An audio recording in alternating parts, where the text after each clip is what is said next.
Google has fired an employee who wrote a 10-page memo critiquing the company's leftist monopoly. An anonymous employee had the bravery to write a 10-page memo. Brave guy who has too much time on his hands bravely writes a 10-page manifesto on how he believes women are biologically inferior so they can't accomplish the same tasks as men. Then brave guy, of course, bases his entire argument on pseudoscience and anecdotal evidence, which, by the way, I'm willing to bet he doesn't have a lot of. Calling James brave is like calling me brave for shamelessly self-promoting my Instagram, which you should absolutely follow. You're creating more problems by having these discriminatory practices, and then you're also denying basic science. According to notable scientist Glenn Beck, all you need to do to come across as scientific is repeatedly use the words on average. There was absolutely no science in this manifesto. It was garbage. He even linked Wikipedia. It was mostly just assumptions of causations based on observations, which is the most unscientific thing you could do to argue your point, short of using a Ouija board. But hey, I guess this is the new way conservatives are spinning their misogyny by saying that women are just inferior because science. And after this memo went viral internally at Google, brave guy James Damore was promptly fired.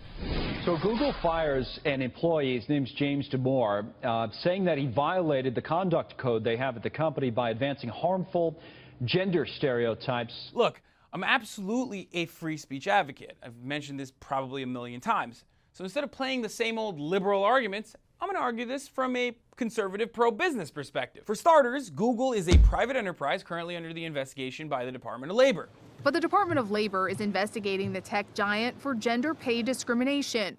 At a court hearing Friday, a Labor Department official said the agency found systemic compensation disparities against women at Google. And gender pay inequality is exacerbated by people like James because Google uses peer performance reviews to advance employees, which means that James is not only admitting that he can't fairly critique other employees because of his own gender biases, but he's also creating a hostile work environment in which his coworkers are subjected to his ass-backwards way of thinking. So not only is having a blatantly biased employee like James putting Google in legal jeopardy with Title IX employee anti-discrimination protections, continuing to employ him forces others to work with someone who just publicly questioned their basic competency. This also comes at a time when the entirety of Silicon Valley is under rightful public scrutiny because of the sexual harassment factory that is Uber, as the Bay Area increasingly becomes an elitist safe haven for tech dude bros with disruptive ideas like pizza drones. So please tell me, Republicans, how does Google not have the right to fire this person? What's this argument really about? He talks about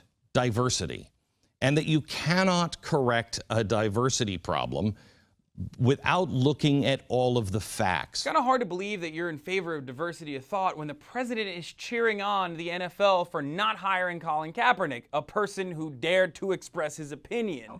Kaepernick is an attention-seeking crybaby who takes out his perceived oppression, the oppression that he was apparently exempt from while making $19 million a year, on the flag and national anthem so many have fought for and died for and come home underneath. And most conservatives still cheer on that Kaepernick is out of a job. So I'm willing to make a bet that the uproar from the right about Damore's firing has nothing to do with protecting against discrimination or promoting diverse opinions at all. Because if diversity was your real issue, you'd stand firmly against the judge that refused to marry gay people. Or you'd stand firmly against gender discrimination in legislation that restricts a woman's autonomy over her own body. Conservatives, for better or for worse, are very good at repurposing victimhood for themselves and masking intolerant positions as diversity. In essence, this new diversity of opinions narrative is the all lives matter response to Black Lives Matter, the pro-life to pro-choice. It's mental gymnastics to approach intolerance as a unique opinion and to pretend these opinions are based in scientific research only because you agree with them. Because James's manifesto is simply the new classical liberal way of saying that a woman's place is in the kitchen. It's a modern compromise. A woman's place is not necessarily in the kitchen, it might be in the front office or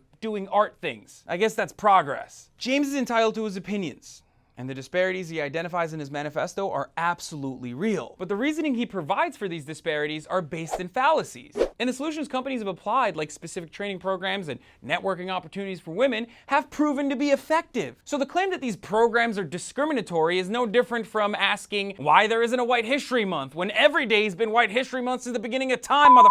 And if you look at James's Facebook page, you'll see that he's not an asshole, he's just a misguided guy. And I feel bad that he holds such firm beliefs on the inferiority of women. But don't try to make this a diversity argument. Be honest about it, conservatives. You want to preserve the status quo, and you're even willing to weaponize victimhood to get there. It's typical conservative snowflakery. I'm Hassan Piker. Don't forget to follow me on Instagram at HassanDPiker and on Twitter at HassanTheHun. Don't forget to follow TYT on Facebook, and this has been The Breakdown.